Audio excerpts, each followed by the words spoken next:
गोरी जेठानी का काला बच्चा। पंडित जी, मेरे रोहन के लिए लड़की बिल्कुल गोरी और संस्कारी दिखाना। मेरा रोहन एकदम सुंदर, गोरा और गोलू मोलू है। मुझे तो बहू भी बिल्कुल उसके जैसी ही चाहिए। हाँ पंडित जी, एग्जाम्पल के लिए आप मुझे ही देख लीजिए। माँ जी ने कई लड़कियों के बाद मुझे पसंद किया था। अरे मुझसे पहले पूरी 101 लड़कियों को ना पसंद किया था माँ जी ने, तब जाकर उन्हें मैं पसंद आई। देखिए, गोरा काला कुछ नहीं होता। लड़की तो बस वही सबसे अच्छी होती है जो सर्वगुण संपन्न हो और जो घर चला सके। पंडित जी, हमें ज्ञान मत दीजिए। हमें बहुत अच्छे से पता है कि हमें कैसी बहू चाहिए। आप बस लड़कियों की फोटो दिखाने का काम कीजिए। पंडित की बोलती बंद हो जाती है, जिसके बाद वह एक के बाद एक फोटो दिखाने लगता है। लेकिन तभी अचानक से दरवाजे पर कोई दस्तक देता है। ओहो, कौन है इस वक्त जो शुभ कार्य में अपनी टांग अड़ाने आ गया? अरे कोई नहीं माँ जी, आप लड़कियों की फोटो देखिए, मैं दरवाजा खोलती हूँ। अरे नहीं बहू, तू गर्भवती है, तू यहीं बैठ। तेरे लिए अभी आराम करना ज्यादा जरूरी है। आखिर तू हमारे वंश के पहले बच्चे को जन्म देने वाली है। ऐसा कहकर सुजाता दीपिका को परेशान किए बिना ही दरवाजा खोलने जाती है। दरवाजे पर उसका बेटा रोहन खड़ा होता है। अरे बेटा, तू आज इतनी जल्दी? अच्छा ही हुआ जो तू आ गया। हम तेरे लिए लड़की ढूंढ रहे थे। ये सब कहते हुए सुजाता का ध्यान रोहन के गले में पड़ी माला और उसके साथ खड़ी एक सांवले रंग की लड़की पर जाता है। अरे बेटा, ये लड़की कौन है जो तेरे साथ खड़ी है? माँ, ये भूमि है। मैं और भूमि एक दूसरे से प्यार करते थे। आप मेरी शादी भूमि से नहीं करवाती, इसलिए मैंने खुद ही भूमि से शादी कर ली। चलो भूमि, अंदर चलो। रोहन ऐसा कहकर भूमि को घर के अंदर ले आता है। अरे देवर जी, ये सब क्या है? हम तो आज आपको सरप्राइज देने वाले थे, लेकिन आपने तो हमें ही सरप्राइज कर दिया। और आपको शादी करने के लिए ये काली कलूटी ही मिली थी क्या? भाभी, जरा जुबान संभाल कर बोलिए। भूमि अब मेरी पत्नी है। इतनी काली कलूटी लड़की इस घर की बहू कैसे बन सकती है? जैसे आप बनी हो, ये भी वैसे ही बनी है। बस फर्क इतना है कि घर के सभी सदस्य मिलकर आपको लाए थे और मैं भूमि को अकेला शादी करके लाया हूँ। ऐसा कहकर रोहन भूमि को अपने कमरे में ले जाता है। वहीं दीपिका और सुजाता ये सब देखते ही रह जाती हैं। हाय राम, माँ जी, देवर जी की पसंद को क्या हो गया है? कहाँ तो हमारे देवर जी कोहिनूर का हीरा और कहाँ ये लड़की कोयले की खदान। कोई मैच ही नहीं मिलता है इनका। तभी अचानक से दीपिका को पेट में दर्द होने लगता है, जिसके चलते सुजाता उसे हॉस्पिटल चेकअप करवाने के लिए लेकर जाती है। डॉक्टर साहब, कोई परेशानी वाली बात तो नहीं है? मेरी बहू और उसका बच्चा ठीक तो है ना? बच्चा और माँ दोनों ही ठीक हैं। अब आपके कम ही महीने रह गए हैं। ऐसे छोटे मोटे दर्द तो होते ही रहते हैं। अब आप अपनी बहू का अच्छे से ख्याल रखना। अगले महीने कभी भी आपकी बहू को बच्चा हो सकता है। ये सुनकर सुजाता बहुत खुश होती है, जिसके बाद वह अपनी बहू को वापस घर ले आती है। सुजाता दीपिका को सोफे पर आराम से बैठा देती है और कहती है, अरे बहू, तू यहाँ बैठ, मैं तेरे लिए कुछ खाने के लिए बना कर लाती हूँ। तभी वहाँ भूमि आती है और सुजाता के लिए खाना लेकर आती है। दीदी, ये लीजिए, मैंने आपके लिए गर्मा गर्म सूप बनाया है, आपको ये जरूर पसंद आएगा। तुम मेरे सामने मत ही आओ, तुम्हारी शक्ल देखते ही मेरा पूरा दिन बर्बाद हो जाता है। चली जाओ यहाँ से। सुना नहीं तुमने? मेरी बहू ने तुमसे क्या कहा? अभी के अभी यहाँ से दफा हो जाओ। मेरी बहू तुम्हारे हाथ का कुछ नहीं खाएगी और ना ही कुछ भी मंगवाएगी। कहीं तुम्हारा परछावा उसके बच्चे पर ना पड़ जाए। अपनी सास और अपनी जेठानी की ऐसी बातें सुनकर बेचारी भूमि को बहुत बुरा लगता है और वह रोते हुए वापस किचन में पहुंच जाती है। मेरा रंग सांवला है तो इसमें मेरी क्या गलती है? माँ जी और जेठानी जी तो मुझसे सीधे मुंह बात ही नहीं करती। बेचारी भूमि उदास होकर घर के बाकी काम करने लगती है। उसके कालेपन की वजह से सुजाता और दीपिका उसकी शादी के बाद की रस्में भी पूरी नहीं करती और अपने में ही लगी रहती हैं। देखते ही देखते एक महीना बीत जाता है और वह दिन भी आ जाता है जब दीपिका एक बच्चे को जन्म देने वाली होती है। हे भगवान, मेरी बहू और उसके बच्चे का ध्यान रखना, किसी को कुछ होना नहीं चाहिए।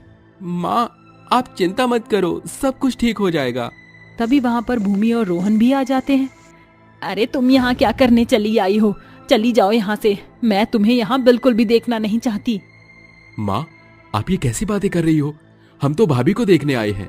माँ, संभालो खुद को, ये टाइम किसी को यहाँ से भगाने का नहीं है।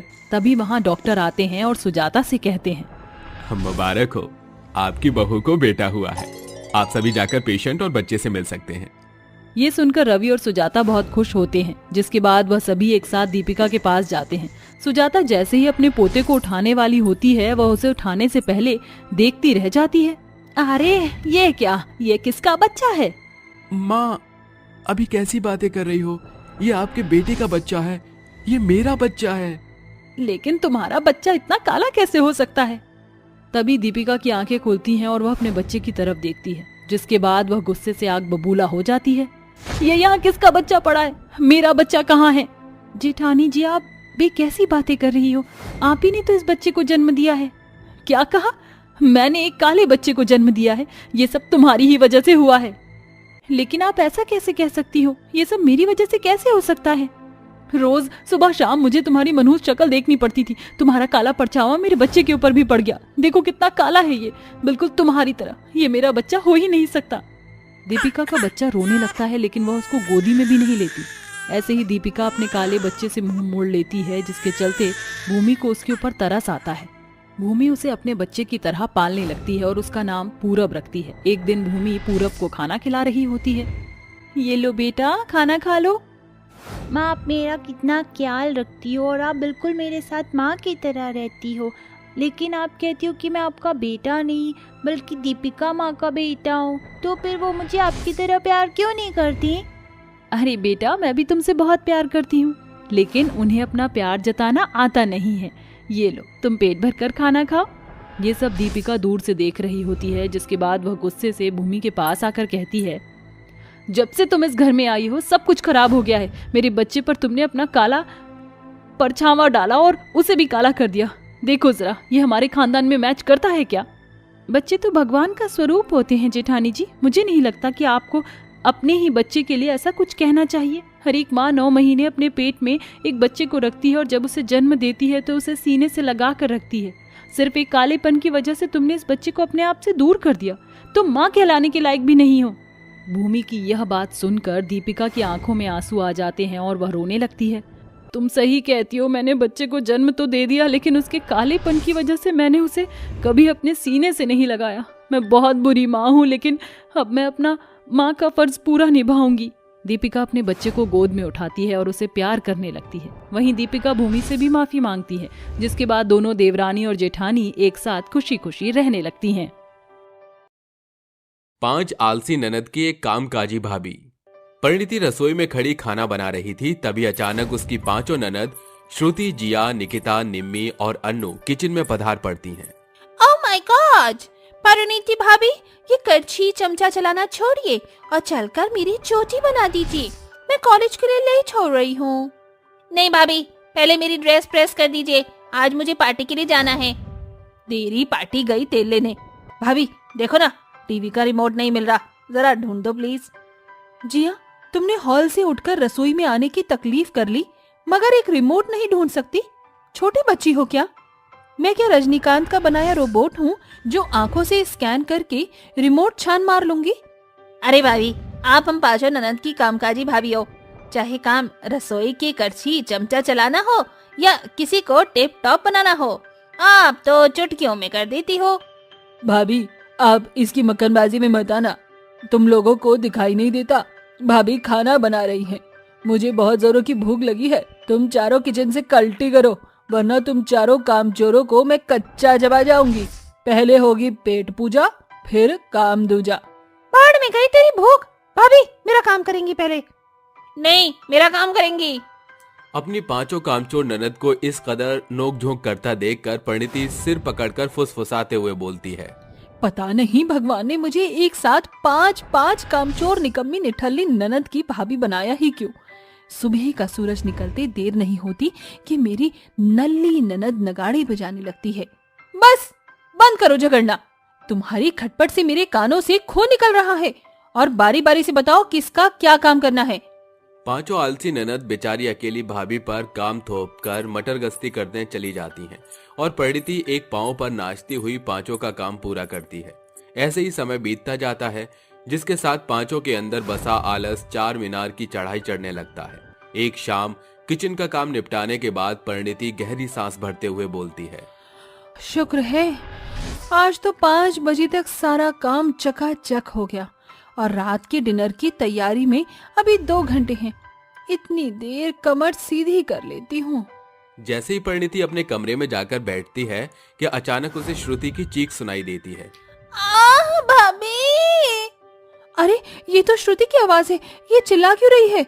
बेचारी भाभी ननद के मोह में भागती हुई कमरे में आती है जहाँ श्रुति मोमोज के चटखारे लगा रही होती है। भाभी प्लीज जरा जल्दी से मुझे पानी पास कर दीजिए, मिर्च के मारे मेरी जुबान जल रही है। परिणीति जल्दी से श्रुति को पानी दे देती है जिसे पीकर श्रुति कहती है, थैंक यू भाभी। हो गया ना गला गीला? अब बताओ फटे ढोल की तरह क्यों चीख रही थी? पानी देने के लिए। क्या तुम इतनी कामचोर कैसे हो सकती हो यार? श्रुति, फटे स्पीकर की तरह चिल्ला सकती हो मगर अपना हाथ पांव चलाकर खुद पानी नहीं ले सकती थी। अरे पानी का जग कोई 7 समुंदर पार थोड़ी रखा था। 4 कदम चलना भी भारी पड़ रहा है क्या? ओ भाभी जस्ट इतना हाइपर क्यों हो रही हो? और वो भाभी ही क्या जो ननद के नखरे ना उठाए। अपनी ननद की अतरंगी सोच सुनकर भाभी कमरे में चली जाती हैं। ऐसे ही दिन बीतते जाते हैं और पांचों ननद छोटे से छोटा काम भी अपनी कामकाजी भाभी से करवाती। एक रात पांचों ननद मेज पर बैठी कांटा चम्मच बजाते हुए बोलती हैं, भाभी जल्दी करो, हमें जोरों की भूख लगी है। बस पांचों के लिए पेट पहाड़ है। दिन भर मटर गश्ती मारती हैं। मौज तो इनकी है, पका पकाया खाकर थाली भी नहीं उकसाती। अगर मेरी इन भुक्कड़ ननद का बस चले तो मुझे ही खा जाएं। परिणीति जल्दी से खाना बनाकर मेज पर परोसती है। तभी पांचों ननद नाक चढ़ाकर बोलती हैं, ओह गॉड भाभी, ये क्या बेढंगा खाना बनाया है, हम ये घास फूस नहीं खाएंगे। क्यों, क्या खराबी है खाने में निम्मी? इतनी मेहनत से खाना बनाया है भाभी ने, ये सारा का सारा। चल खाना खा। प्लीज माँ, ये बैंगन का भरता मेरे गले के नीचे नहीं उतरेगा। क्यों गर्ल्स? हाँ भाभी, ये बैंगन का भरता हम नहीं खाएंगी। जाइए भाभी, जाकर अपनी पांचों ननद के लिए व्हाइट सॉस पास्ता बनाइए। बिल्कुल नहीं, मैं अब कुछ नहीं बनाऊंगी। जो बना है वही खाओ, वरना भाड़ में जाओ। अपनी भाभी की मनाही सुनकर पांचों ननद चिकनी चुपड़ी चाल चलती हुई कहती हैं, भाभी आपके रहते आपकी पांचों ननदें भूखी रहेंगी, आपको अच्छा लगेगा क्या? देख लेना, एक दिन जब आपकी पांचों ननद अपनी ससुराल चली जाएंगी तो आप हमारे गम में आंसू बहाते हुए पछताओगी कि काश आप हमें पास्ता खिला देती। हाँ हाँ, बंद करो तुम पांचों ये मक्खनबाजी। बना रही हूँ मैं पास्ता। ये सुनकर पांचों आलसी ननद एक जंग जीतने वाली मुस्कान देकर फुसफुसाती हैं, लकड़ी की काठी और भाभी हमारी काम काजी। दिन भर की थकी हारी परिणीति अपनी ननद के लिए पास्ता बनाती हुई कहती है, पता नहीं ये ननद इतनी नखरीली क्यों होती है। अपनी भाभी पर जरा भी तरस नहीं खाती। दिन भर गधों की तरह खटने के बाद भी रात को मीठी नींद नसीब नहीं होती है। ऐसे ही दिन गुजरते जाते हैं मगर ननद का आलस कहाँ घटने वाला था। कामकाजी भाभी अपनी ननद की जी हुजूरी में जुटी रहती हैं। पानी सर से ऊपर उफन आया है। आलस में मेरी पांचों ननद निकम्मी बन गई है। एक दिन का भी टस से मस नहीं करती। इससे पहले कि इनकी कामचोरी के किस्से आसमान छुए, मुझे इन्हें जमीन पर लाना ही होगा। अगली सुबह, सुनो, तुम चारों ने भाभी को देखा क्या? पता नहीं भाभी कहाँ है, हम चारों कब से चाय का इंतजार कर रही हैं। चलो उनके कमरे में चलकर देखा जाए। इसके बाद पांचों ननद एक साथ परिणीति के कमरे में आती हैं। पधारो मेरी पांचों निकम्मी ननद। भाभी आपकी हिम्मत कैसे हुई हमें निकम्मी कहने की? क्यों, निकम्मी का कोई और नया नाम निकला है क्या? भाभी ये सब छोड़ो, हमें जोरों की भूख लगी है। चलकर हमारे लिए कुछ बना दो। क्यों, तुम पांचों के हाथों में क्या मेहंदी लगी हुई है? आज से तुम पांचों अपना अपना काम खुद करोगी, क्योंकि मैं छुट्टी पर हूँ। ये सुनकर पांचों आलसी ननद एक दूसरे का मुंह ताकने लगती हैं। क्या हुआ, काम करने के नाम से तुम पांचों के हाथ पांव क्यों फूलने लगे? अब बताओ, होए ना तुम मेरी निकम्मी ननद? बिल्कुल भी नहीं, हम अपना काम खुद कर लेंगी। इतने के बाद पांचों ननद बाहर आती हैं और श्रुति उन्हें काम बांटती है। जिया तुम जाकर कपड़े धो, निकिता और निम्मी तुम दोनों जाकर सफाई करो, और अन्नू तुम बर्तन मांज दो, और मैं बनाऊंगी खाना। क्या तुम सब तैयार हो? हाँ, हम सब तैयार हैं। इसके बाद पांचों कामचोर ननद काम करने लगती हैं, मगर कोई भी सफाई से अपना काम नहीं कर पाता। जिसके बाद पांचों आलसी कामचोर ननद एक दूसरे पर कुड़कुड़ाती हुई कहती हैं, ये कैसा कच्चा पक्का खाना बनाया है तुमने? रोटी जलकर खाक हो गई है और सब्जी में नमक ही नहीं है। और अनु, ये कैसे बर्तन मांजे हैं? जूठन अपनी थाली में ही लगा रखा है। अरे तो तुमने कौन सा फर्श चकाचक किया है? अरे जब तुम्हारे कामों में कमी हो सकती है तो हमारे कामों में क्यों नहीं? इस तरह पांचों कामचोर ननद एक दूसरे से झगड़ने लगती हैं और अफसोस जताती हुई कहती हैं, पता नहीं भाभी अकेले ये सारा काम कैसे करती थी। यहाँ तो हम पांचों के लिए इतना कुछ करना भारी पड़ रहा है। चलो भाभी के पास चलते हैं। इसके बाद पांचों आलसी ननद अपनी भाभी के पास आती हैं। भाभी हमसे गलती हो गई, हमें माफ कर दीजिए। इतने सालों से आप हम पांचों ननद के नखरे झेल रही थी, मगर हम पांचों की तो एक ही दिन में हालत पंचर हो गई। काश भाभी हम पांचों भी आपकी तरह कामकाजी होते, मगर आज से हम पांचों हर काम में आपका हाथ बटाएंगे। तो आखिरकार मेरी पांचों आलसी ननद को अपनी भाभी की कदर समझ आ ही गई। ये सुनकर पांचों ननद मुस्कुरा देती हैं और उस दिन के बाद से पांचों ननद अपनी भाभी के साथ मिलकर हर छोटे बड़े काम में हाथ बटाया करती। बहू की 5 आलसी ननद। सुरभि की अभी शादी हुई होती है। शादी के बाद उसके 2 दिन तो अच्छे खासे गुजर जाते हैं, लेकिन शादी के कुछ ही दिन बाद उसकी पांचों ननद अपने रंग ढंग दिखाने शुरू कर देती हैं। अरे रेखा, मैं सब्जी बनाने जा रही हूँ, तुम इतनी रोटियां बनाने के लिए आटा गूंथ कर रख लो। अरे भाभी मेरे तो सर में बहुत ज्यादा दर्द हो रहा है, मैं तो वैसे भी बहुत ज्यादा परेशान हूँ। आप तो जानती हो जब मेरे सर में दर्द होता है तो मैं कुछ नहीं कर पाती। ऐसा कहकर रेखा अपने कमरे में चली जाती है, जिसके बाद सुरभि को अकेले ही सबके लिए खाना बनाना पड़ता है। ऐसे ही जब वो घर की सफाई कर रही होती है तो वो अपनी नंद ममता से कहती है, अरे ममता, मैं घर की साफ सफाई कर रही हूँ, थोड़े से कपड़े गंदे पड़े हैं, क्या तुम उन्हें धो दोगी? मुझे माफ करना भाभी, आज मेरी पार्टी है और अगर मैं कपड़े धोने में लग गई तो पार्टी में नहीं जा पाऊंगी, इसलिए आप अपने आप ही सारे कपड़े धो लेना। ऐसा कहकर ममता भी निकल जाती है, जिसके बाद सुरभि घर के सारे काम करके बहुत ज्यादा थक जाती है। तभी तानिया सुरभि के पास आती है और कहती है, अरे भाभी आप यहाँ बैठी हो और मुझे बहुत जोरों से भूख लगी है, जाओ मेरे लिए खाना ला दो। तानिया, मैं घर के सारे काम करके बहुत ज्यादा थक गई हूँ, तुम खुद क्यों नहीं ले लेती अपने लिए खाना? ठीक है, आप मुझे खाना नहीं दे रही हो तो कोई बात नहीं, अब मैं ये बात भैया से जरूर कहूंगी कि आप मुझे खाना भी नहीं देती हो। तानिया की बात सुनकर सुरभि को कुछ समझ नहीं आता, जिसके बाद वो चुपचाप रसोई में जाती है और अपनी ननद तानिया के लिए खाना परोस देती है। तानिया खाना ले जाकर अपने कमरे में आराम से खाने लगती है। आखिर मेरी ननद ऐसी क्यों है, कोई भी किसी काम को हाथ लगाना ही नहीं चाहती। सुरभि ऐसा सोच रही होती है कि तभी उसके पास सिमरन आती है और उससे कहती है, अरे भाभी अगर आप कोई काम नहीं कर रही हो तो एक काम करो, मेरे कपड़े इस्त्री कर दो, मुझे कल सुबह कॉलेज के लिए निकलना है, मेरे पास ज्यादा टाइम नहीं है, तो इसलिए आप समय से मेरे कपड़े प्रेस करके रख देना। सिमरन ऐसा कहकर अपने कमरे में चली जाती है, जिसके बाद सुरभि चुपचाप अपनी ननद सिमरन के कपड़े इस्त्री करने लगती है। ओहो, इस घर के काम तो खत्म ही नहीं होते, एक काम खत्म होता नहीं कि दूसरा काम मुझे तुरंत बता देते हैं। सुरभि कपड़ों पर इस्त्री कर ही रही होती है कि तभी अचानक से उसे रसोई के अंदर से कुछ टूटने की आवाज आती है। सुरभि तुरंत रसोई में जाती है और देखती है, हे भगवान, शनाया ये तुमने क्या किया? तुमने तो अचार की पूरी बरनी ही तोड़ दी, अभी कुछ दिन पहले ही मैंने ये अचार बनाया था। क्या करूं भाभी, मेरे पास इतनी लंबी हाइट नहीं है, मैंने कोशिश की कि मैं आराम से अचार की बरनी को उतार लूं, लेकिन गलती से ये बरनी अचानक से गिर गई। ऐसा कहकर शनाया पढ़ाई करने के लिए चली जाती है। वहीं दूसरी तरफ सुरभि अपना सिर पकड़कर बैठ जाती है। हे भगवान, एक तो अचार की बरनी तोड़ दी, ऊपर अब अचार की सफाई करके नहीं गई। आखिर इन सब का क्या करूं, मुझे तो कुछ समझ ही नहीं आता। ऐसे ही धीरे धीरे रोजाना का हो जाता है। अब सुरभि की पांचों ननद अपने सभी काम खुद न करके सुरभि से ही करवाने लगती हैं।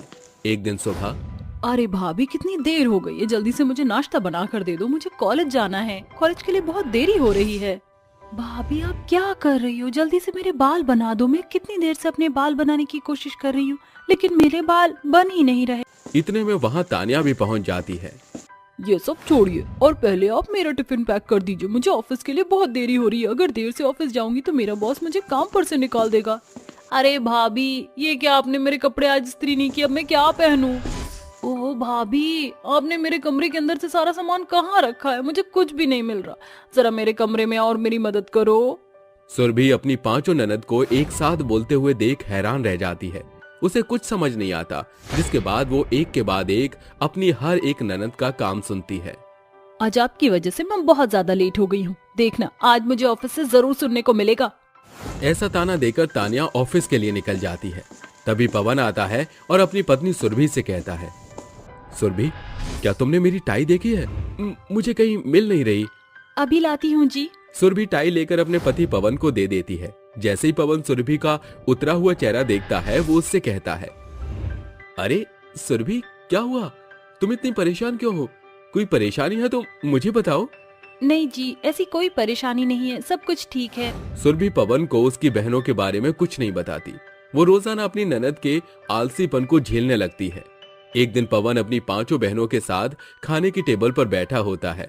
तभी एक के बाद एक उसकी बहन सुरभि से कहती है, भाभी, कई दिनों से मैं देख रही हूँ कि आप इस घर के कोई भी काम सही से नहीं कर पा रही है।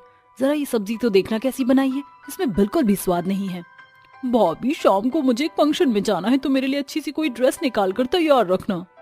भाभी, मेरी नोटबुक नहीं मिल रही है, मेरे कॉलेज जाने से पहले आप जरा ढूंढ कर रख देना। अरे ये सब क्या चल रहा है? तुम सारे काम अपनी भाभी से ही करवाती हो। अरे थोड़ा तो उसके बारे में सोचो। अरे इसमें सोचने वाली क्या बात है? अब हमारी भाभी इस घर में है तो सारे काम वही करेंगी। अगर भाभी के होते हुए भी सारे काम हमें खुद ही करने पड़े तो भाभी के होने का फायदा ही क्या है? इससे अच्छा तो आप शादी ना करते। अरे अगर तुम्हारी भाभी अपना घर छोड़कर आई हैं, तो इसका मतलब ये नहीं कि वो इस घर में नौकरानी बनकर आई हैं। तुम्हें उनके बारे में थोड़ा तो सोचना चाहिए। आखिर तुम भी किसी के घर की बहू बनकर जाओगी एक दिन। पवन की बात सुनते ही उसकी पांचों बहनें उठ खड़ी हो जाती हैं और गुस्से से नाश्ता भी नहीं करती और चली जाती हैं, जिसके चलते पवन अपने मन ही मन सोचता है, हे भगवान, अब मैं क्या करूं? मेरी बहनें तो मुझसे नाराज हो गईं, लेकिन मुझे कुछ ना कुछ तो करना ही होगा। पवन अब ये समझ जाता है कि उसकी पत्नी सुरभि की ये हालत क्यों हो रही थी, जिसके चलते पवन अपनी पांचों बहनों के लिए लड़के ढूंढना शुरू कर देता है। कुछ ही समय में उसे अपनी पांचों बहनों के लिए लड़के पसंद आ जाते हैं और वो अपनी बहनों का रिश्ता कर देता है। देखते ही देखते कुछ समय बीत जाता है और वो अपनी पांचों बहनों की शादी करके उन्हें उनके ससुराल भेज देता है। सुरभि, मैं जानता हूँ मेरी बहन बहुत आलसी थी, जिसकी वजह से उन्होंने तुम्हारी रेल बना रखी थी, लेकिन अब परेशान होने की बात नहीं है। मैंने सबकी शादी करवा दी है और वो अब अपने ससुराल में खुशी खुशी रहेंगी। माना कि आपकी बहन आलसी थी, लेकिन आपको ऐसा तो नहीं करना चाहिए था। एक सही फैसले ने सही समय पर सब कुछ ठीक कर दिया, क्योंकि अगर ये बात ज्यादा आगे बढ़ जाती तो कहीं मेरी बहनों के चलते मेरा घर न बिगड़ जाता।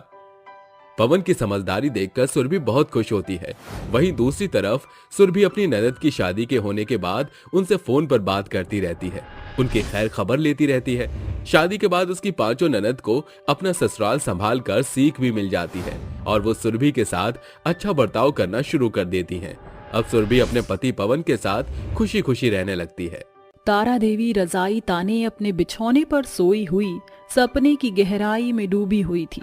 उसका चेहरा पसीने से भरा हुआ था। तभी वह थरथराते हुए नींद से बाहर आती है। सपना था, प्यास के मारे गला सूख रहा है। बोलो भला, 3 बहुओं के रहते हुए भी पानी का जग हमेशा खाली रहता है। अब तो अपना हाथ ही जगन्नाथ है। वह पानी का खाली जग लेकर रसोई में आकर पानी पीकर जैसे ही अपने कमरे में जाने लगती है, तभी किवाड़ की कर्कश आवाज सिसियाते सन्नाटे को चीरती हुई तारा के कान में पड़ती है।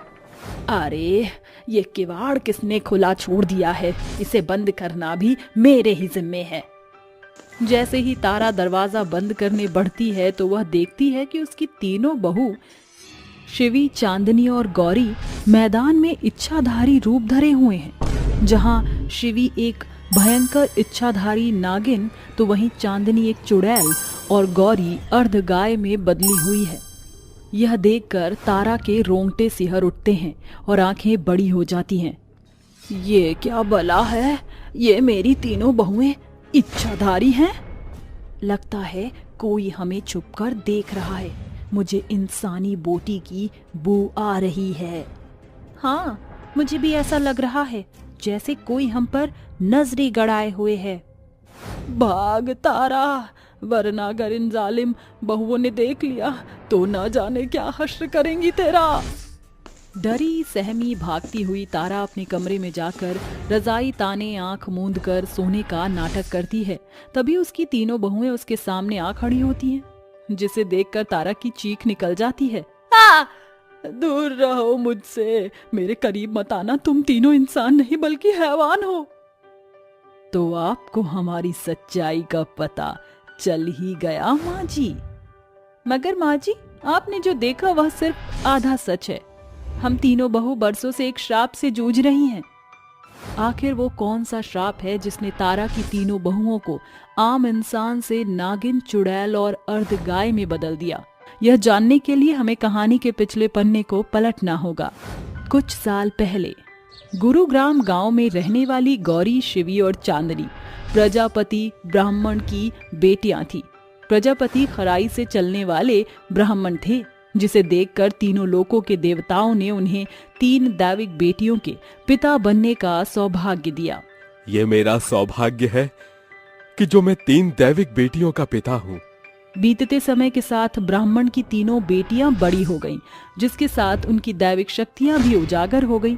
मगर अपनी शक्तियों से वह कभी हरी भरी जंगल को पतझड़ में बदल देती तो कभी बिन बादल मेह की फुहार बरसाती।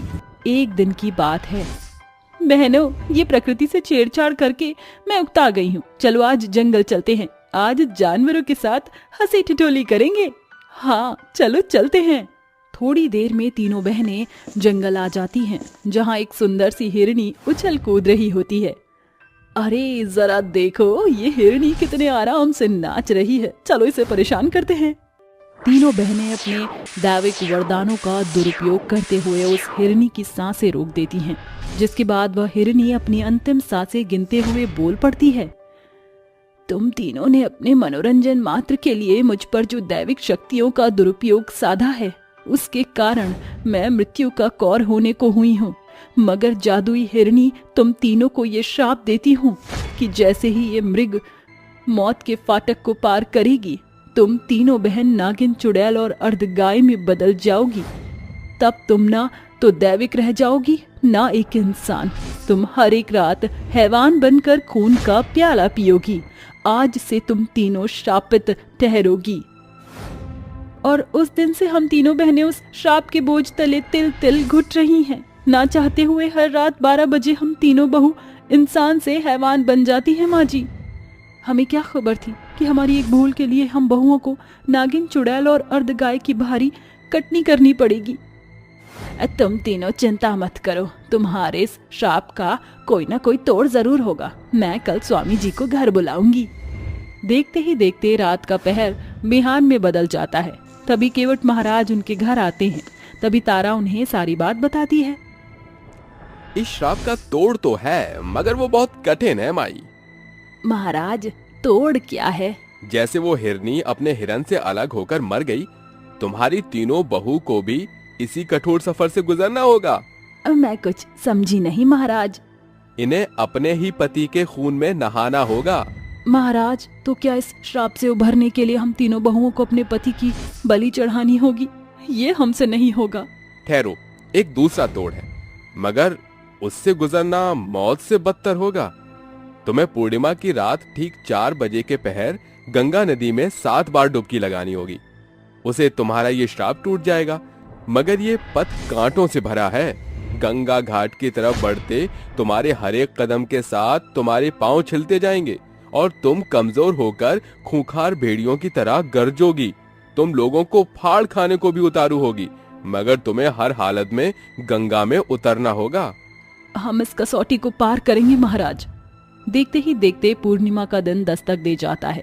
उस रात चांद अपनी गर्दिश में था। जैसे ही 12 बजते हैं, तीनों बहू अपने इच्छाधारी अवतार को धारण कर लेती हैं।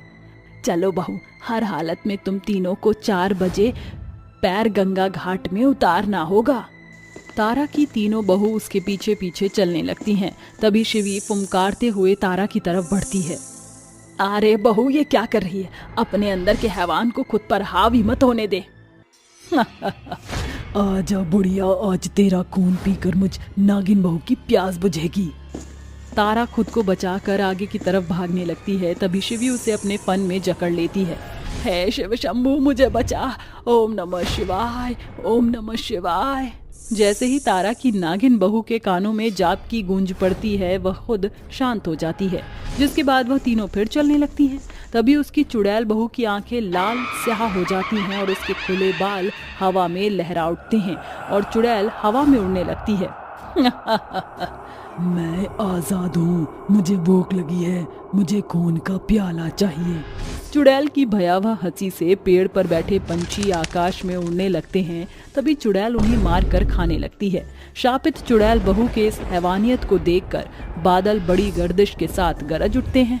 हे ईश्वर, ये श्राप का कैसा असर है। एक बहू से छूटकर दूसरी में उभर जा रहा है। 4 बजने ही वाले हैं, मैं क्या करूं? मुझे इन्हें गंगा में उतारना ही होगा। कोई तरकीब ना सूझने पर तारा नम आंखों से कहती है, ठहर जाओ तुम तीनों, इन बेजुबान पंछियों को जाने दो। मैं तुम्हें खुद को सौंपती हूँ। आगे बढ़ो और फाड़ खाओ मुझे। तारा बल की बजाय बुद्धि से अपनी तीनों शापित बहुओं को अपनी ओर बढ़ते हुए गंगा घाट में उतार लेती है। तभी तीनों बहू झुंझलाहट के साथ कहती हैं, तुमने हमारे साथ धोखा किया। अब इसी गंगा में तेरी अस्थियां ना बहाई तो कहना। जैसे ही तीनों बहू तारा की ओर बढ़ती हैं, तारा पानी के अंदर डुबकी लगा लेती है। इस बीच तीनों बहुएं बार बार पानी के भीतर और बाहर होती हुई उसे खोजने लगती हैं। तभी उनकी 7 डुबकियां पूरी हो जाती हैं और उनका इच्छाधारी नागिन, चुड़ैल और अर्ध गाय का श्राप सदा के लिए समाप्त हो जाता है। तभी तारा तैरती हुई लाश पानी के उफान पर जाती है, जिसे देखकर तीनों बहू की पलकें भीग जाती हैं। माँ जी, उठिए माँ जी, आप हमसे दूर नहीं जा सकती। माँ जी जागिए ना। माँ जी हमसे कोसों दूर जा चुकी हैं, वहां से लौटने का कोई मोड़ या मंजिल नहीं। हम तीनों शापित बहुओं का ये साधारण इंसानी जीवन माँ जी ने अपने जीवन की बलि देकर मोल ली है। इस तरह तारा देवी ने अपनी तीनों शापित बहुओं के लिए अपने जीवन का बलिदान देकर उन्हें श्राप से उबार लिया। तारा देवी माँ, यह त्याग आज भी उसकी तीनों शापित बहुओं के सीने में जिंदा है।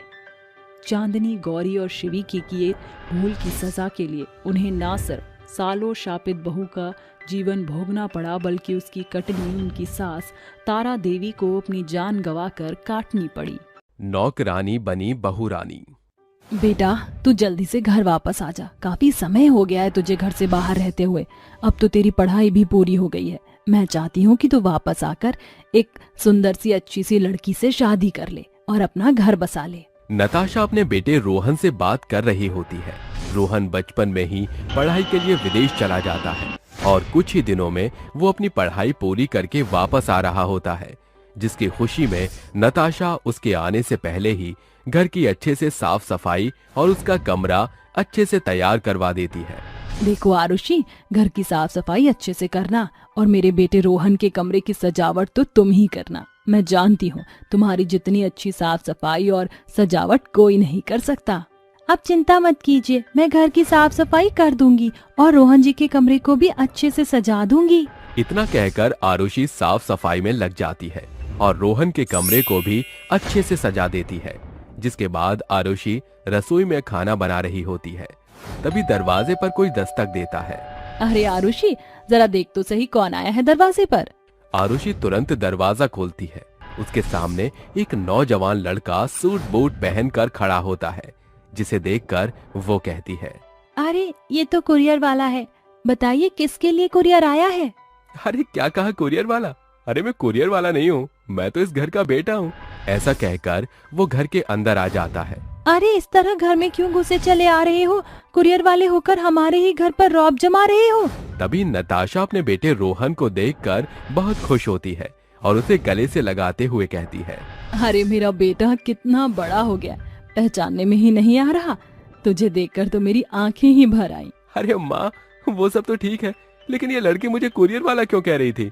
ओहो, इसे छोड़िए, तो घर की नौकरानी है और अनपढ़ भी, इसे कुछ नहीं पता। ये सुनने के बाद आरुषि को बहुत बुरा लगता है। वहीं नताशा अपने बेटे को अपने कमरे में ले जाती है और उसके साथ ढेर सारी बातें करती है। वहीं दूसरी तरफ जब रोहन अपने घर में आरुषि को काम करते हुए देखता है तो आरुषि उसे बहुत पसंद आती है। क्योंकि आरुषि बहुत ही खूबसूरत थी। हर कोई उसकी खूबसूरती के पीछे पागल था, लेकिन नताशा उसके साथ नौकरानी से भी बहुत बुरा सलूक करती है। अरे आरुषि, ये क्या, तूने फिर से कांच के ग्लास तोड़े हैं? तुझे पता है कितने महंगे आते हैं। मुझे माफ कर दीजिए, गलती से हो गया। गलती से या फिर जानबूझकर? अरे तू तो चाहती नहीं कि इस घर में कोई अच्छी चीज रहे। चल अब जल्दी से ये कांच यहाँ से उठा ले, नहीं तो किसी के पैर में चुभ जाएगा। ऐसा कहकर नताशा वहां से चली जाती है, जिसके बाद आरुषि फर्श पर पड़े हुए कांच को हाथ से उठाने लगती है, जिसकी वजह से उसके हाथ में कांच लग जाता है और खून निकलने लगता है। ये सब रोहन देख लेता है और उसके पास आकर कहता है, अरे तुम पागल हो गई हो क्या? कोई कांच को हाथ से उठाता है? हाँ, कांच को कभी भी हाथ से नहीं उठाते। देखो तुम्हें चोट लग गई ना, अब उठो यहाँ से। रोहन आरुषि को कांच उठाने नहीं देता, जिसके बाद वो खुद कांच को उठाकर कूड़े में फेंक देता है। एक दिन रोहन आरुषि के कमरे के बाहर से गुजर रहा होता है। अरे ये तो आरुषि का कमरा है और इसके अंदर बिल्ली घुस गई। हाँ, मैं निकालता हूँ इस बिल्ली को। रोहन बिल्ली को निकालने के लिए आरुषि के कमरे में चला जाता है, जहाँ वो आरुषि के कमरे की हालत देखता है। अरे ये तो आरुषि का कमरा कम घर का स्टोर रूम ज्यादा लग रहा है। तभी रोहन की नजर एक तस्वीर पर पड़ती है, जिसमें आरुषि अपने माता पिता के साथ होती है। अरे ये क्या, ये तो पापा के बहुत खास दोस्त हैं। इसका मतलब आरुषि इनकी बेटी है। लेकिन फिर माँ आरुषि के साथ इतना बुरा बर्ताव क्यों करती हैं? उस दिन के बाद से रोहन को आरुषि और भी पसंद आने लगती है। एक दिन रोहन अपनी माँ के कमरे में जाकर उनसे कहता है, माँ, आरुषि तो पिताजी के खास दोस्त की बेटी है। आरुषि के माता पिता कहाँ गए और आप आरुषि से इस घर का काम क्यों करवाती हो? ये सुनते ही नताशा को कुछ समझ नहीं आता और वो घबराने लगती है। घबराहट में वो अपने बेटे से कहती है, अरे बेटा, ये तू क्या बात कर रहा है? मुझे नहीं पता कि ये लड़की धर्मेश भाई साहब की बेटी है। मुझे तो ये लड़की एक दिन सड़क पर मिली थी, जिसके बाद मैं इसे अपने घर ले आई और घर का काम करने के लिए रख लिया। ओके माँ, आपसे जो हुआ उसे भूल जाइए। आप जानती हो ना, आरुषि के माता पिता ने हमारी कितनी मदद की और मुझे विदेश भेजने में भी उनका ही हाथ था। आज जो भी मैं हूँ उन्हीं की बदौलत हूँ। अब से आरुषि इस घर में काम नहीं करेगी माँ। उस दिन के बाद से रोहन आरुषि को घर में काम नहीं करने देता। इस बात से नताशा को बहुत गुस्सा आता है और वो अकेले में मौका देखकर आरुषि को बहुत जली कटी सुनाती है। वहीं दूसरी तरफ देखते ही देखते रोहन को आरुषि से बहुत प्यार हो जाता है और एक दिन वो अपनी माँ के पास आकर कहता है, माँ, मुझे एक लड़की पसंद है, मैं उससे शादी करना चाहता हूँ। अरे ये तो बहुत अच्छी बात है बेटा। आखिर वो खुशनसीब कौन है जिसे मेरा बेटा पसंद करता है? जरा मुझे भी तो बता। रोहन आरुषि को नताशा के सामने लाकर खड़ा कर देता है और कहता है, माँ, यही है वो लड़की जिससे मैं बहुत प्यार करता हूँ। ये तू कैसी बातें कर रहा है? एक नौकरानी से तुझे प्यार हो गया? हर ये घर की नौकरानी है और नौकरानी ही रहेगी। माँ, ये इस घर की नौकरानी नहीं है। पहले ये घर की बेटी थी और आज से ये इस घर की बहू है। रोहन जिद करके आरुषि से शादी कर लेता है, लेकिन ये सब नताशा को बिल्कुल भी पसंद नहीं आता और वो हर रोज अपनी सहेलियों को बुलाकर आरुषि की बेइज्जती करती रहती। एक दिन नताशा की एक दोस्त कॉफी पी रही थी और वो जानबूझकर कॉफी का कप नीचे गिरा देती है। अहो, ये क्या, मुझसे तो ये कप नीचे ही गिर गया। सॉरी नताशा। अरे तुम क्यों सॉरी बोल रही हो? ये सब तो होता ही रहता है। चलो आरुषि, जल्दी से इसे साफ कर दो। आरुषि चुपचाप कप उठाकर जमीन साफ करने लगती है। तभी रीटा उसके हाथ पर अपना पैर रख देती है। उसी समय वहां रोहन आ जाता है और ये सब आरुषि के साथ होता हुआ देख लेता है। आरुषि, तुम्हें ये सब करने की कोई जरूरत नहीं है, चलो मेरे साथ। रोहन आरुषि का हाथ पकड़कर उसे अपने कमरे में ले जाता है। ये देखकर नताशा को बहुत गुस्सा आता है और वो अपनी सहेलियों को वापस उनके घर भेज देती है। ऐसे ही धीरे धीरे कुछ दिन बीत जाते हैं और एक दिन रोहन को अपना एक इम्पोर्टेंट कागज चाहिए होता है। अरे माँ तो मंदिर गई है, अब मुझे मेरा इम्पोर्टेंट कागज कैसे मिलेगा? एक काम करता हूँ, माँ की अलमारी खोलकर खुद ही निकाल लेता हूँ। रोहन अपनी माँ की अलमारी खोलकर अपना कागज ढूंढने लगता है। देखते ही देखते उसके हाथ एक ऐसा कागज लगता है जिसे देखकर वो बहुत हैरान रह जाता है। अरे ये क्या, ये तो प्रॉपर्टी के पेपर है। लेकिन ये प्रॉपर्टी के पेपर तो पापा के दोस्त यानी आरुषि के पिता के हैं और इसकी पूरी वसीयत आरुषि के नाम है। यानी कि जिस मकान में हम लोग रहते हैं ये मकान आरुषि का है। ये देखते ही वो बहुत अचंभित रह जाता है, जिसके बाद वो अपनी माँ के आने का इंतजार करता है और अपनी माँ के आते ही उनसे पूछता है, माँ मुझे पूरी सच्चाई बताओ, मैं सब कुछ जानना चाहता हूँ। आखिर आरुषि के माता पिता कहाँ हैं? उनके साथ क्या हुआ? नताशा की सच्चाई रोहन के सामने आ ही जाती है, जिसके बाद वो रोहन को बताती है, ये घर तुम्हारे पिताजी के दोस्त का ही है और आरुषि इस वसीयत की इकलौती वारिस है। माँ आप उस बेचारी के साथ ऐसा कैसे कर सकती हो? मुझे तो यकीन ही नहीं आता। मुझे अपनी गलती का एहसास है। आज के बाद मैं आरुषि के साथ ऐसा फिर कभी नहीं करूंगी और उसे अपनी बहू ही मानूंगी। उस दिन के बाद से नताशा आरुषि के साथ बहुत अच्छे से रहना शुरू कर देती है। 4 गोरी बहू की एक काली सास। बधाइयाँ जी, बधाइयाँ, बधाइयाँ नी बधाइयाँ। अरे ओ श्यामा, चल आगे आके वैभव को हल्दी तो लगा दे। हाँ माँ जी, ये लीजिए लगाइए। हमारे लाडले देवर जी को हल्दी और थोड़ी हल्दी अपने हाथ मुंह पर भी मल लेना, जिससे आपके चेहरे पर चढ़ी कालेपन की पपड़ी उतर जाए। हाँ माँ जी, श्वेता सही कह रही है और हम बहुएं नहीं चाहती कि आज बारात में आपका पक्का रंग हमारे चमकते चेहरे के आगे काली घटा की तरह घूमे। ये कहानी है जूनागढ़ गांव में रहने वाली श्यामा देवी की, जो अपने नाम की नाई बेहद ही सांवली शक्ल की सास है। उसके 4 बेटे हैं, जिसमें से 3 की शादी चित्रा, गौरी और श्वेता नाम की गोरी चिट्टी लड़कियों से हो चुकी थी। और भाग्य की बात तो ये है कि आज चौथे बेटे की गांठ भी गोरी चिट्टी बहू से बनने जा रही है। घर के चारों ओर रिश्तेदारों की चहल पहल थी। श्वेता, गौरी, चित्रा बहू, अरे कहाँ हो तीनों? बारात निकलने को है, नीचे आओ। हो माँ जी, अरे आ गई हम। क्यों फटे ढोल की तरह बज रही हैं? और ये इतनी चटकीली साड़ी क्यों लटका ली है? क्यों गौरी बहू, क्या खराबी है मेरी साड़ी में?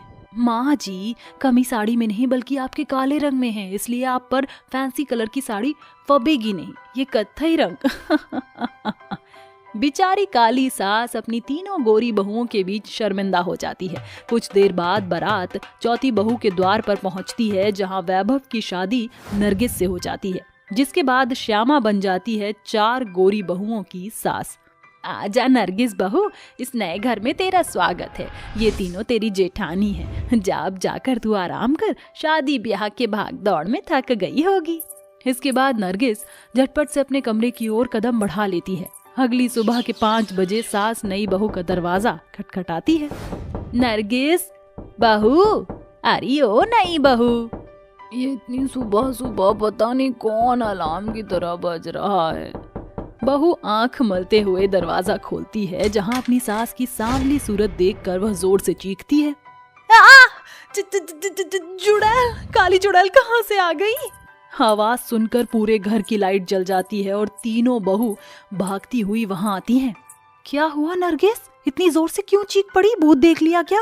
अरे कमबख्तों, भूत नहीं, बहू ने मुझे देखा है। मैं तो इसे जगाने आई थी। आज पहला दिन, सैकड़ों रस्म है। ओहो माँ जी, आपका पक्का रंग तो मुझ बेचारी बहू को ले बीतता।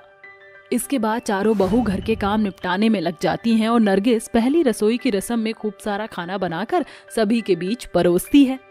आप सभी शुरू कर सकते हैं। सभी साथ मिलकर खाना शुरू कर देते हैं। तभी नई बहू कुड़कुड़ाती हुई कहती है, माँ जी कम से कम शक्ल अच्छी नहीं है तो मुंह पर हंसी तो रखिए। और नहीं तो क्या माँ जी, अरे आपकी चारों बहुओं के गोरे चिट्टे रंग से पूरे घर में चांदनी छिटकी रहती है, फिर भी आपके चेहरे पर 12 बजे हुए हैं। शायद हम चारों बहुओं का गोरा रंग हमारी सास को खटकता है। गुमान से भरी अपनी चारों गोरी बहू की ऐसी बात सुनकर काली सास की सब्र की सीमा बहुओं पर उफन पड़ती है। अरे बंद करो अपनी गोराई की गाथा। चारों की चारों एक ही थाली की चट्टी बट्टी बन गई हैं। भगवान ने इंसानों को 2 ही रंग बनाए हैं, एक काला एक गोरा। अब अगर मेरा रंग काला है तो क्या दुनिया छोड़ दूं? सासू माँ, साफ साफ क्यों नहीं कह देती कि हम चारों बहुओं के गोरे रंग से आपके गुर्दे छिलते हैं। सचमुच सासू माँ, आपके तो दोनों हाथों में लड्डू हैं, जो एक साथ 4-4 गोरी चिट्टी बहुएं मिली हैं। किस्मत तो हम बहुओं की बेकार है, जो कुष्मांडा जैसी काली बकवास सास हमारे पल्ले पड़ गई है। हाँ। इस तरह घमंड में आकर चारों गोरी बहू अपनी काली सास की बहुत बेइज्जती करती हैं। सास खामोश खड़ी थी। दिन बीतते गए मगर चारों बहुओं के बर्ताव में कोई बदलाव नहीं आता, जिसे देखते हुए सास एक दिन तय करती है, मुझे अपने बहुओं का मन जीतने के लिए खुद को बदलने की जरूरत है। बेचारी सास अपनी गोरी बहुओं के तीखे ताने सुनकर मेकअप करने लगती है, मगर गोरी बहू सास का मजाक बनाने से कहाँ चुकने वाली थी। श्वेता, गौरी, चित्रा, नरगिस, बताओ कैसी लग रही है तुम्हारी सास? अरे माँ जी, ये बेहिसाब मेकअप थोपकर आप क्या साबित करना चाहती हैं? अरे महीने भर के मेकअप का कोटा आज ही पोत लिया क्या? अरे देखो बहनों, कितनी भद्दी और बकवास लग रही है हमारी सास। लाख जतन के बाद भी सास को एक बार फिर काले रंग के कारण बहुओं के आगे रुसवा होना पड़ता है, जिससे उकताकर वह बोलती है, अजीब लफड़ा है। मैंने तुम चारों के लिए खुद के काले रंग को छिपाने की कोशिश की, मगर तुम चारों के कड़वे बोल टस से मस ना हुए। अरे और कितनी कुश्ती लड़नी पड़ेगी अपने काले रंग से मुझे। रहने दीजिए माँ जी, ये मेकअप की माया आपकी समझ से परे है, ये आपसे ना होगा। आप तो कल्लो माई बनकर घूमिए, शायद भगवान ने हम चारों गोरी बहुओं के लिए आपको नजर बट्टू बनाकर भेजा है। इतने के साथ चारों बहू अपनी सास का ठट्टा उड़ाते हुए ठहाके मारकर हंसने लगती हैं। समय बीतता है। फिर एक दिन, सासू माँ, हरि ओ सासू माँ। हाँ श्वेता बहू, तूने बुलाया? अरे तुम चारों कहीं जा रही हो क्या? हाँ माँ जी, आज मेरी सहेली की शादी की सालगिरह है, इसलिए मैं अपनी देवरानी को साथ लेकर जा रही हूँ। हम चारों गोरी बहू एक साथ जाएंगी तो पार्टी में 4 चांद लग जाएंगे। श्वेता बहू, क्या मैं भी तुम्हारे साथ चल सकती हूँ? अब तुम बहुओं के बगैर इस सूने घर में मुझे अकेली सास का जी नहीं लगेगा। माँ जी, क्यों अपने काले रंग से हमें भरी महफिल में खिल्ली उड़ाने के ख्वाब बुन रही हैं? अब 4 हंस के साथ एक काला कौवा चलते हुए अच्छा थोड़ी लगेगा। हम आते हैं, आप अपने लिए कुछ बना लेना। अपनी गोरी घमंडी बहुओं का अटपटा रुझान देखकर सास की आस चकनाचूर हो जाती है और वह अकेले में फूट फूट कर रोते हुए कहती है, ये बाके बिहारी, अगर मैं काली हूँ तो इसमें मेरा क्या कसूर? कितने ख्वाब बुने थे मन में कि बहू के आ जाने के बाद मैं अपनी मन की बातें खोल कर कह सकूंगी, मगर सास के कालेपन से मेरी चारों बहुएं मुझसे कटी कटी रहती हैं, मगर मैं क्या करूँ?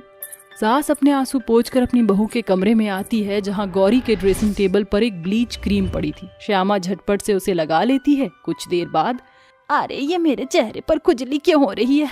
लगता है मेरे चेहरे पर जमी कालेपन की मैल मिट रही है। कुछ ही देर बाद घर के सभी सदस्य लौट आते हैं। तभी सास की चीख सुनकर चारों बहू और बेटे एकजुट हो जाते हैं। अरे माँ, मेरा चेहरा। माँ, क्या हुआ आपको? और ये आपके मुंह पर क्या लगा है? जैसे ही वेद अपनी माँ के चेहरे को साफ करता है तो उसके चेहरे पर छोटे छोटे लाल दाने भरे होते हैं। लगता है सासू माँ ने मेरी ड्रेसिंग पर रखी एक्सपायर्ड ब्लीच लगा ली है। मगर माँ ने ऐसा किया क्यों? तुम चारों चुप क्यों हो? वेद को गुस्से में चिल्लाता देखकर खामोश खड़ी बहुएं उसे सारा वाक्य बताती हैं, जिसे जानकर वह बौखला कर कहता है, अरे शर्म आनी चाहिए तुम चारों को। अपनी झूठी सुंदरता की आड़ में तुमने मेरी माँ का मजाक बनाया। अब देखो क्या नतीजा देखने को मिल रहा है। जाओ जाकर अपने गोरेपन का जलवा जमाने में दिखाओ। निकल जाओ यहाँ से। अरे नहीं वेद बेटा, ऐसा ना करना, वरना जमाना ये कहकर मेरी जगहसाई करेगा कि बहू के गोरे रंग के डहा में उन्हें भगा दिया। गलती मेरी ही है। मैं ही भ्रमित भौरे की तरह अपनी बहुओं के लिए खुद को बदलने में लगी थी। ये सुनकर चारों बहुओं का दिल पसीज पड़ता है। उनकी आंखों से बहते आंसू उनके पछतावे को जाहिर कर रहे थे। माँ जी, हम चारों को माफ कर दीजिए। अपने गोरे रंग के गुमान में हमने आपके सांवले रंग की हंसी उड़ाई। हम नहीं जानती थी कि हमारी बात आपके मन में इस कदर बैठ जाएगी। माँ जी, हम समझ गई हैं कि इंसान रंग रूप से नहीं बल्कि अपने बेहतर आचरण से निखरता और संवरता है। शुक्र है भगवान का, आज मेरी बहुओं को अपनी काली सास की कदर समझ आ गई। उतने के बाद चारों बहू अपनी सास के चेहरे पर हल्दी चंदन का लेप लगाती हैं, जिससे श्यामा के चेहरे पर पड़ा बुरा प्रभाव घटने लगता है और चारों गोरी बहू अपनी काली सास के साथ घुल मिलकर हंसी खुशी रहने लगती हैं।